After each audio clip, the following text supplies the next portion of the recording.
que esses são os últimos ensinos, ou esta é a conclusão mesmo do ensino daquele sermão que o Senhor proferiu, não é? E aqui nós temos a conclusão com a referência a essa expressão, estas minhas palavras. Aquele sermão que havia iniciado porque Jesus viu as multidões, subiu ao monte para falar, seus discípulos, não é, se aproximaram dele, e ele passou a ensiná-los, dizendo, ensiná-los quem, não é? Parece que a ideia de Mateus é dizer, passou a ensinar os discípulos na presença das multidões. Uma aula àqueles que já eram discípulos, mas também apreciada, sei lá, uma transmissão, né, simultânea, mas ali não precisava de transmissão nenhuma. E aqueles que ainda não eram eventualmente discípulos poderiam ser tocados por aquele ensino, e de fato foram, não é? Então, com essa sensibilidade aos discípulos e à multidão, Jesus inicia aquela aula ao ar livre, e Mateus diz que no final, quando Jesus acabou de proferir estas palavras, estavam as multidões maravilhadas, literalmente espantadas da sua doutrina, porque ele ensinava como quem tem autoridade e não como os escribas, não é? Então nós temos aqui esta verdade de Jesus falando daquilo que é mais essencial e fundamental para que o ser humano se atente. Você sabe que este Sermão do Monte, não é, resume o ensinamento de Cristo para a vida cristã. É a ética do reino, é como nós devemos viver, é disso que se tratam esses capítulos, que se tratam estas suas palavras, né? As palavras do Mestre. Por isso que ele começa a aula dizendo assim, olha, ele começa com algumas afirmações, não é? Ele não começa já dando orientações. Óbvio que dessas afirmações, orientações podem ser tiradas, mas ele começa a dizer, olha, o perfil de quem me segue, de quem é meu discípulo, de quem é cidadão do reino, é assim, e ele passa a descrever as bem-aventuranças. E essas bem-aventuranças, ou o perfil ético, moral, o caráter daqueles que o seguem, às vezes são contraculturais. Pessoas que choram, pessoas que são pobres de espírito, não é? Pessoas perseguidas. E ele diz, tudo isso é muito bom. Os que só choram serão consolados, aqueles que estão sedentos com fome de justiça, ou seja, que padecem injustiça, não é? Serão saciados, fartos. Aqueles que no mundo em que a paz se impõe pela violência, não é? Aqueles que tomam o caminho contrário de serem pacificadores, promotores da paz, não pela violência, essa paz desconhecida dos homens, são chamados filhos de Deus e assim por diante. Então, ele diz que não veio revogar a lei, mas cumpri-la, e diz, vocês precisam ser muito mais justos do que os que se consideram justos, os religiosos de sua época, escribas, fariseus. E ele começa a mostrar como essa justiça pode ser superior. Ele aí então adverte, vocês são o contraste mesmo, viu? Vocês são a luz do mundo, o sal desta terra, precisam ter uma justiça mais profunda. E então ele começa a mostrar que essa justiça mais profunda não era ser ainda mais diligente, ainda mais criterioso, rigoroso, não é? No cumprimento de determinadas regras, mas compreender melhor estas regras, compreender melhor a lei. Então ele passa não a reinterpretar, mas corrigir a má interpretação da lei, de modo que nós somos convencidos pela lei, na exegese de Cristo, não é? Na sua hermenêutica, ou seja, na sua interpretação, na forma correta de entender a lei, que somos adúlteros, que somos homicidas, não é? Que somos inclinados a não orar corretamente. Então ele sai corrigindo tudo isso, nos trazendo todos esses ensinos. E agora, como de costume nas Escrituras, Jesus lida com os seus ouvintes a partir daquela sabedoria muito simples que a Bíblia nos traz, que os estudiosos vão chamar, né, de literatura sapiencial, ou seja, a sabedoria simples das Escrituras, expressa, por exemplo, no Salmo 1. Só há dois tipos de pessoas, só há dois tipos de vida, só há dois desfechos para a vida. Deuteronômio, capítulo 30, verso 19, quando o Senhor diz: eu coloco diante de vocês céus e terra, como testemunha, ou testemunhas, de que também coloco diante de vocês vida e morte. Escolhe, pois, a vida, só há duas escolhas. E me amem, amem o Senhor, se apeguem ao Senhor. A vida é, portanto, muito simples.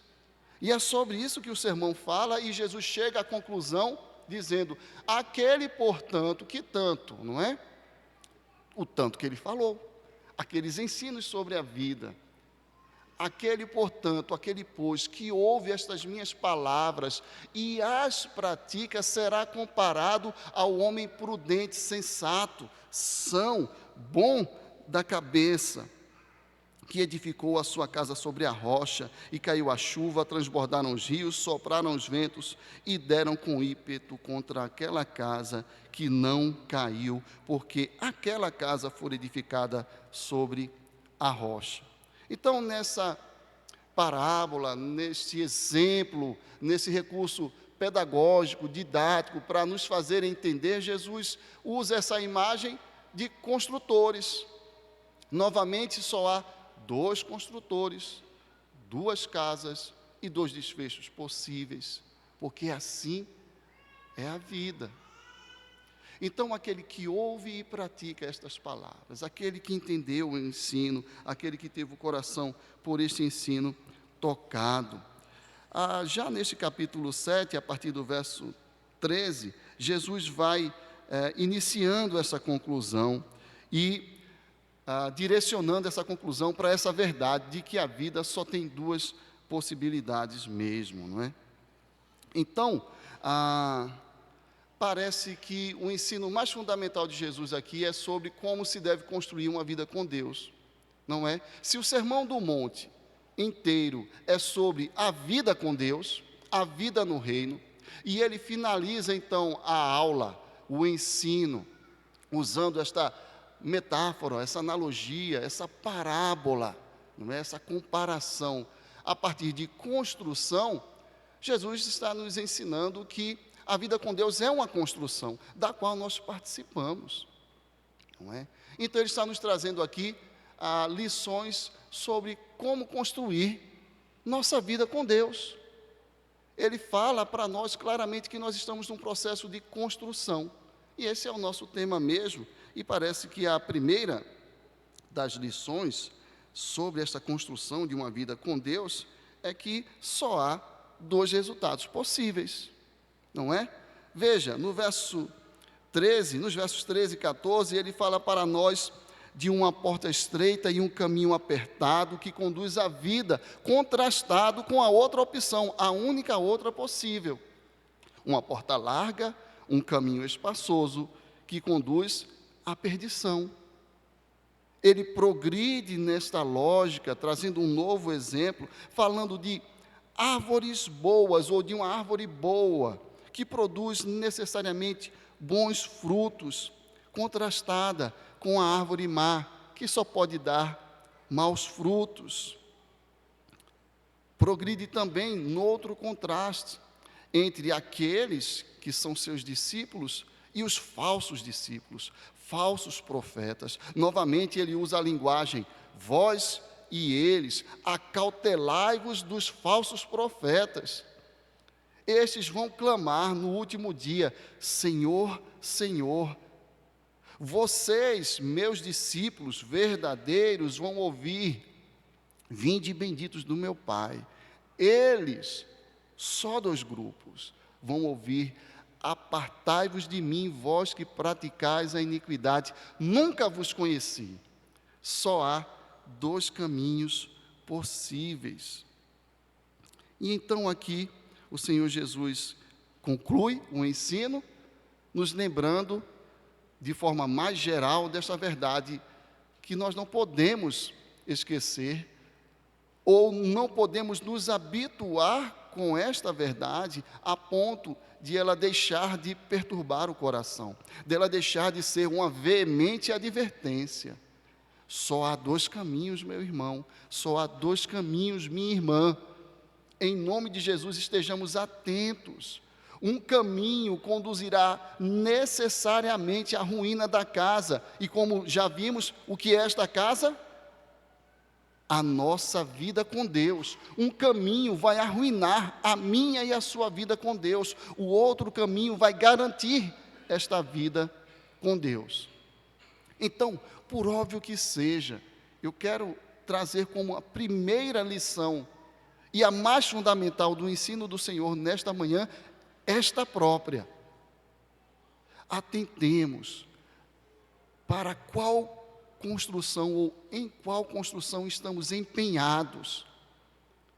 A nossa vida é a nossa vida com Deus, ela toda. Essa construção está caminhando para onde? E ela tem posto seus fundamentos em quê? Bem, advertidos nós que estamos dessa verdade essencial, obviamente, como Jesus apontou, não é? Uma casa ruiu, a outra ficou de pé. E isso devido aos fundamentos. Então, se o primeiro ensino que nós podemos destacar nesta manhã, acerca desta construção de uma vida com Deus, esta casa metafórica, não é? Se a primeira lição é que só há dois desfechos possíveis, não é? E esses dois desfechos possíveis afetam a nossa eternidade com Deus, caminho de vida, caminho de perdição. A segunda verdade é que na construção desta vida com Deus, a base, o fundamento, aquilo que faz toda a diferença é Jesus Cristo. É Ele próprio, aquele que ouve estas minhas palavras e as pratica. Edificou a sua casa sobre a rocha, e aquela casa não caiu, porque fora edificada sobre a rocha. O resumo dos versos 24 e 25. Diante de todas as intempéries que vieram, aquela casa permaneceu, não ruiu, pelo contrário, esteve de pé no final desta construção, no final deste processo, no final ou no desfecho desta caminhada. Meus irmãos, nós sabemos que essa metáfora da rocha é uma metáfora constante nas Escrituras. Isaías, capítulo 28, verso 16, depois citado por Pedro na sua primeira carta, nos fala o seguinte, Isaías capítulo 28, verso 16. Portanto, assim diz o Senhor Deus, eis que eu assentei em Sião uma pedra, pedra já provada, pedra preciosa, angular, solidamente assentada. Aquele que crer não foge. Não se confunde, como vai dizer Pedro, primeira carta de Pedro, citando esse texto de Isaías, capítulo 2,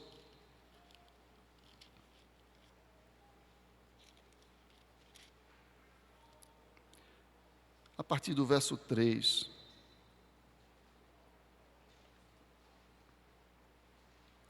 Se é que já tendes a experiência de que o Senhor é bondoso, chegando-vos para Ele, o Senhor Cristo, chegando-vos para Ele, a pedra que vive, rejeitada sim pelos homens, mas para com Deus eleita e preciosa. Também vós mesmos, como pedras que vivem, sois edificados casa espiritual para ser de sacerdócio santo, a fim de oferecer de sacrifícios espirituais agradáveis a Deus por intermédio de Jesus Cristo. Pois isso está na Escritura: eis que ponho em Sião uma pedra angular, eleita e preciosa, e quem nela crer não será de modo algum envergonhado. Cristo é esta pedra. E nele nós nos tornamos parte da construção como pedras vivas, porque ele é a pedra viva. Pedro está aqui também esclarecendo as palavras do Senhor, registradas também em Mateus, ou por Mateus, no capítulo 16, naquela confissão de Pedro. Tu és o Cristo, o Filho do Deus vivo. E Jesus elogia aquela afirmação de Pedro, diz que aquilo é fruto da inspiração do Espírito Santo, e ele diz: sobre esta pedra, ou seja, sobre esta confissão, eu edificarei a minha igreja, e as portas do inferno não prevalecerão contra ela. Cairá a chuva, os rios transbordarão, o vento virá, baterá com ímpeto, mas ela continuará de pé. Cristo é tanto a pedra, a casa, o alicerce, quanto o construtor dessa nossa vida com Deus. Precisamos deste fundamento. Qualquer outro fundamento é um não fundamento. Meus irmãos, quer hoje, quer à época, construir tão somente na areia é um disparate. Eu não consultei nenhum dos irmãos aqui que mexem com obras, não é? Engenheiros e assim por diante, mas senso comum, construir na areia, areia é não fundamento, é fundamento nenhum. Jesus estava falando para pessoas que entendiam muito bem disso. Ele não está fazendo uma comparação, este fundamento é melhor do que aquele, ele está dizendo, isto aqui é um fundamento, isto aqui não. Qualquer outra alternativa a Cristo Jesus é um não fundamento. Por isso que só há duas possibilidades. O único fundamento possível para uma construção de uma casa, entenda-se, de uma vida com Deus, é Cristo. Não há outra possibilidade. Não há outra. Domingo passado ouvíamos, né? Repara, pois, que a luz que há em ti não sejam trevas. Aqui há uma advertência crucial para todo aquele que crê e também para os que ainda não creem. Ele é o único caminho, a única verdade e a única vida. E qualquer desvio no evangelho que cremos, na luz que temos, é não luz, é treva, é não evangelho, é não vida, é não fundamento.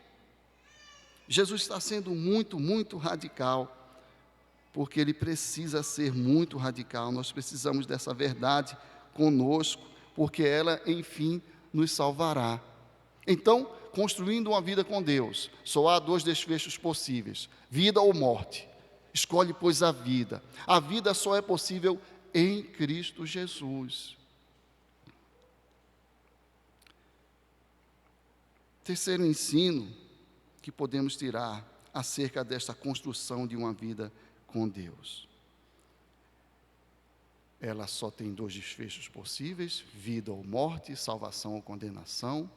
O desfecho óbvio que desejamos, vida, só é possível em Cristo. E a evidência, então, em terceiro lugar, de que estamos fundamentados em Cristo, é a obediência. A evidência de que estamos construindo corretamente sobre o único e verdadeiro fundamento, o único que nos conduzirá à vida, é a obediência. Notem, nós não estamos ensinando aqui salvação pelas obras. nem mediante a nossa falha obediência, não, mas a evidência de que estamos no caminho da graça é a obediência. É a obediência. Todo aquele, pois, que ouve estas minhas palavras e as pratica, contrastado com todo aquele que ouve estas minhas palavras e não as pratica. Jesus viu as multidões, passou a ensinar aos seus discípulos na presença das multidões, que ao final estavam impactadas, assombradas, admiradas, maravilhadas, impactadas profundamente com este tipo de ensino. Qualquer que teve acesso a ele, ouviu e não praticou, está perdido. Qualquer que teve acesso a ele, ouviu e praticou, está evidenciando que está construindo uma vida sólida com Deus. O fundamento não são nossas obras, o fundamento é Cristo, e Cristo nos chama à obediência com ele. Aquele que tem os meus mandamentos e os guarda, este é o que me ama, este é o que está em mim, este é o que tem comunhão comigo. Paulo aos Tessalonicenses, na primeira carta,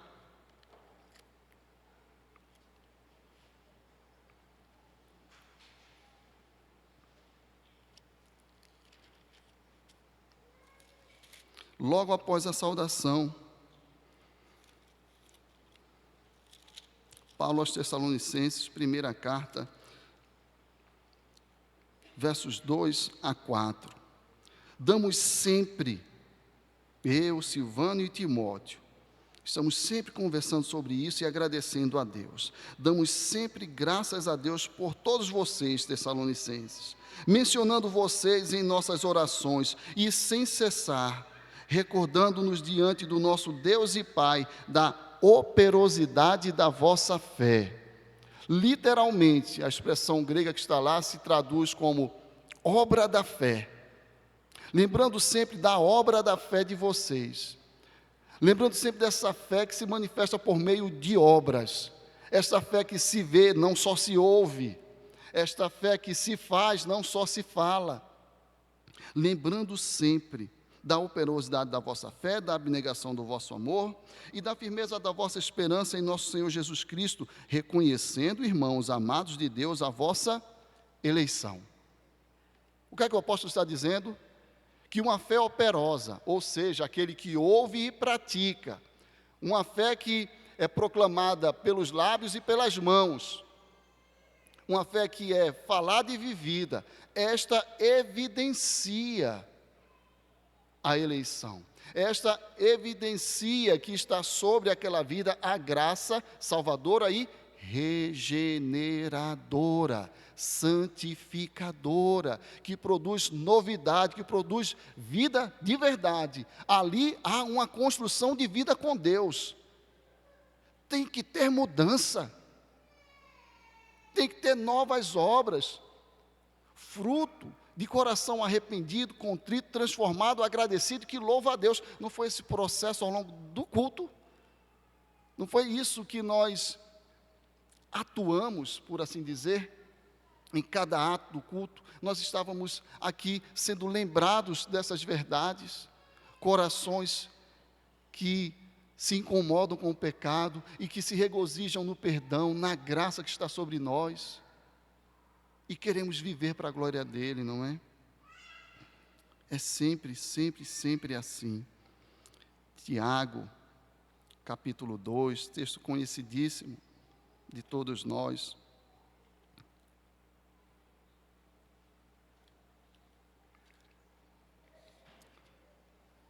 Tiago 2, 17 a 19.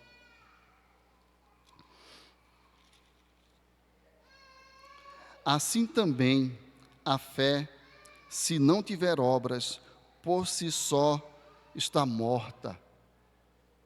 Fé sem obras é não fé. Fundamento na areia é não fundamento. Ouvir e não praticar é morte. Mas alguém dirá: tu tens fé e eu tenho obras. Mostra-me essa tua fé sem obras, e eu, com as obras, te mostrarei a minha fé. Não vou adiante, não. Anunciei mais trechos, mas você já sabe, não é? Os demônios creem e tremem, e eles são os destinados à destruição. Eles também têm uma vida com Deus, não tem, não? Tem. Uma vida de oposição. Toda vida é uma vida com Deus, não é? Toda vida, isso é universal, isso é para o universo inteiro. Toda vida está diante de Deus. E toda vida terá um desfecho diante de Deus. E nós queremos ouvir: vinde benditos de meu Pai, e não apartai-vos, vós que praticais a iniquidade. Percebe? Vocês clamam, vocês leram Romanos, não é? Todo aquele que invocar o nome do Senhor será salvo. Então eu invoco: Senhor, Senhor. Peraí, não era disso que o apóstolo falava? Aquele que invoca no coração, crendo, que me ama, que tem relacionamento comigo, aquele que eu conheço, que eu amo.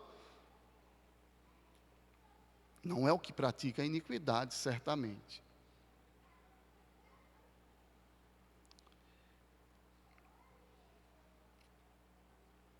Essa consciência de que o fundamento é Cristo, de que há soberania de Deus no processo de salvação, de que ao Senhor pertence a salvação, não pode ser uma desculpa para nós, especialmente nós reformados, nós que defendemos com amor as doutrinas da graça. Não pode ser uma desculpa para a acomodação, não é? Para a apatia, para a inatividade.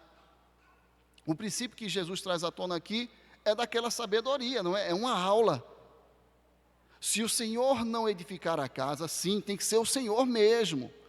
Ele é o fundamento, Ele é o edificador, eu edificarei. Mas se o Senhor não edificar a casa, em vão trabalham os que a edificam. Qual é a contrapartida óbvia, necessária, inescapável? É que não trabalham em vão aqueles que edificam, desde que o Senhor seja o fundamento, o construtor, o grande edificador em última instância. Mas nós somos chamados a construir, percebe? O salmista não estava sugerindo que não vamos trabalhar porque depende só do Senhor. Óbvio que depende só dele, mas nós somos chamados a trabalhar no Senhor, em quem o nosso trabalho não é vão. Não é isso? O que dá sentido a essa construção. Por fim, uma vez que nessa construção com Deus só há dois desfechos: morte ou vida, salvação ou condenação. Uma vez também que só em Jesus estaremos fundados para a vida. Uma vez também que pela obediência fica evidente de que nós estamos nesse fundamento correto e único e verdadeiro. Também está fundamentado em Cristo. Não é uma garantia de dias bons, mas uma garantia de vitória no dia mau, não é? Até aqui nós falamos do contraste entre os dois construtores, mas há um elemento aqui que é inequivocamente idêntico na experiência dos dois. Alguns, mas um nos salta mais aos olhos, né? De fato, ambos são construtores, ambos estão envolvidos na construção de uma casa, mas parece que o que Cristo quis mais ressaltar é: a casa dos dois vai sofrer, porque o mal está aí, o mal faz parte deste mundo caído. As chuvas são hostis muitas vezes, elas são motivo de gratidão, mas circunstancialmente, num mundo quebrado pelo pecado, até a natureza geme aguardando a redenção de todas as coisas. E, às vezes, chuva demais, forte demais, rios que transbordam, vento que bate com ímpeto e casas caem. E, meus irmãos, grande é a ruína, pessoas morrem.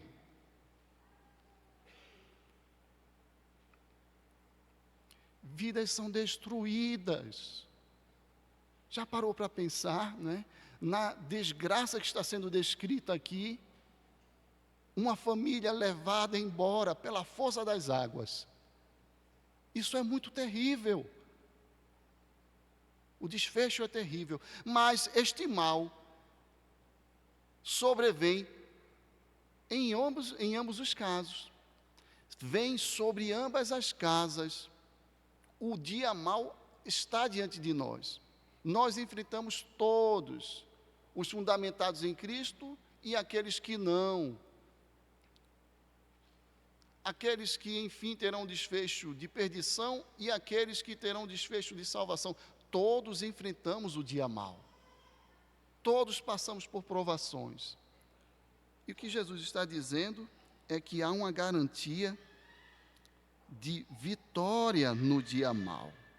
Caiu a chuva, transbordaram os rios, sopraram os ventos e deram com ímpeto contra aquela casa que não caiu, ou aquela que caiu, e foi grande a sua ruína. Estas coisas vos tenho dito para que tenhais paz em mim. No mundo, a chuva vai cair, os rios vão transbordar, os ventos serão violentos, passais por aflições, mas tende bom ânimo, eu venci o mundo. João 16:33. No final, meus irmãos, haverá o grande dia mau. Notem, Jesus está concluindo o sermão, vem falando de salvação e condenação ao final de todas as coisas. Ele não pode estar se referindo somente às circunstâncias presentes. Ele está se referindo ao grande juízo de Deus. E usa essa imagem dramática de uma casa, de um lar, de uma família destruída, morta, arrasada por uma grande inundação. O apóstolo Paulo, escrevendo aos Tessalonicenses, na primeira carta, capítulo 5, irmãos, relativamente aos tempos e às épocas, não há necessidade de que eu vos escreva, pois vós mesmos estáis inteirados com precisão de que o dia do Senhor vem como ladrão de noite. Quando andarem dizendo paz e segurança, eis que lhes sobrevirá repentina destruição, como vêm as dores de parto a que está para dar à luz, e de nenhum modo escaparão. Não há chance de sobrevivência. Mas vós, irmãos, edificados na rocha, não estáis em trevas, para que esse dia, como ladrão, vos apanhe de surpresa. Mais adiante o apóstolo conclui, porque, verso 9, Deus não nos destinou para a ira, mas para alcançar a salvação mediante nosso Senhor Jesus Cristo.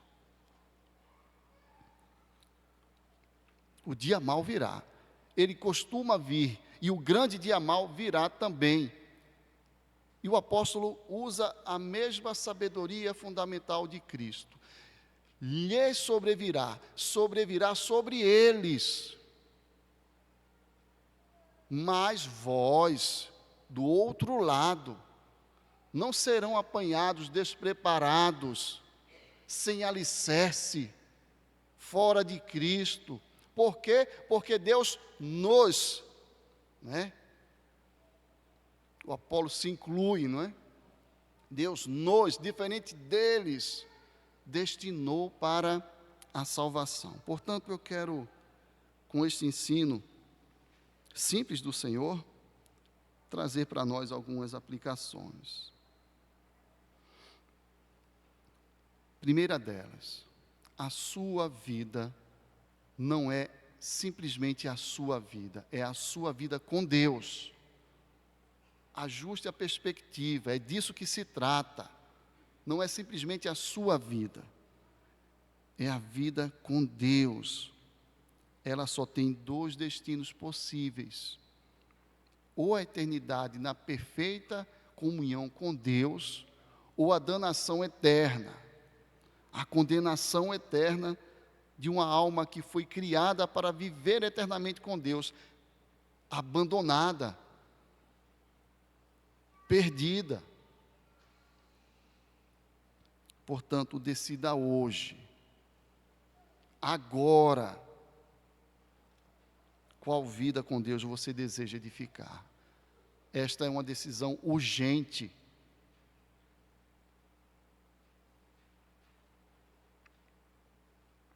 Segunda aplicação. Se a sua escolha é a vida eterna com Deus, isso só é possível, como nós vimos, através de Cristo. Portanto, se você ainda vacila quanto à verdade de Cristo como seu Salvador e seu Senhor pessoal, decida-se hoje, agora. Se você quer a vida, Ele é a vida.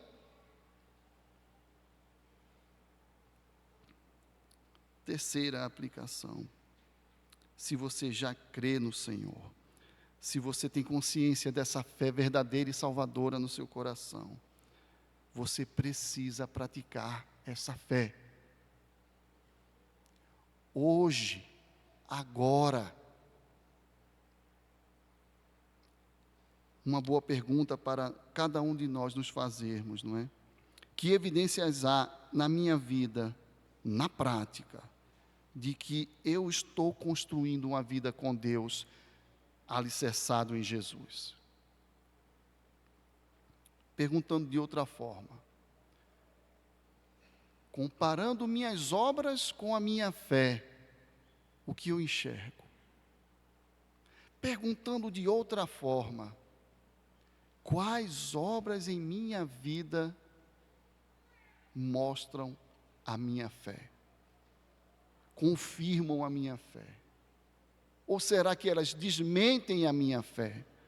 E o Deus gracioso, que nos trata não segundo os nossos pecados, mas que nos ensina o reto caminho, como ouvimos hoje no Salmo 25, nos dá a oportunidade graciosa de, em sermos apanhados nessa constrangedora e desesperadora situação, minha prática, minha vida desmente a minha fé. Meu Deus, Ele oferece o perdão, a reconciliação. Esta é a mesa, este é o lugar, esta é a palavra, esta é a verdade oportuna, não é?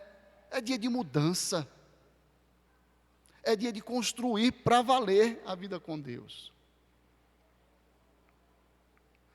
E tenha bom ânimo, a quarta dessas aplicações, não é?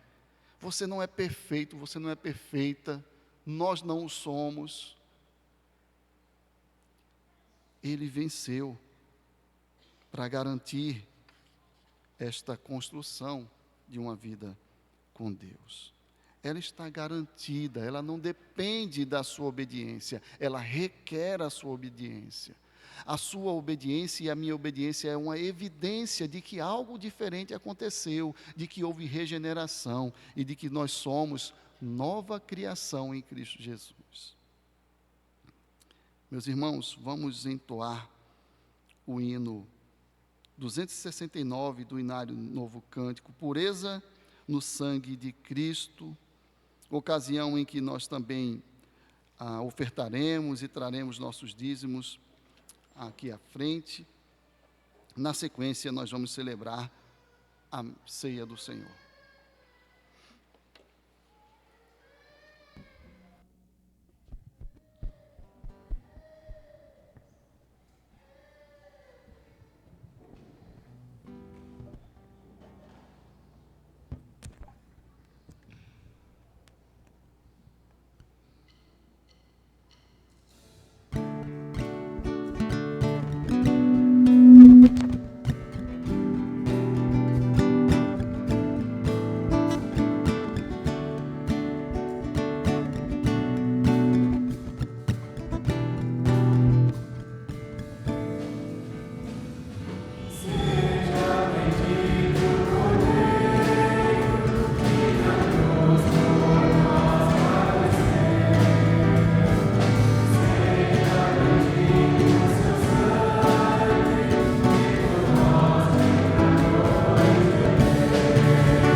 Queridos irmãos, eu leio as instruções do apóstolo Paulo quanto à ceia, que diz: porque eu recebi do Senhor o que também vos entreguei, que o Senhor Jesus, na noite em que foi traído, tomou o pão, e tendo dado graças, o partiu e disse: isto é o meu corpo que é dado por vós, fazei isto em memória de mim.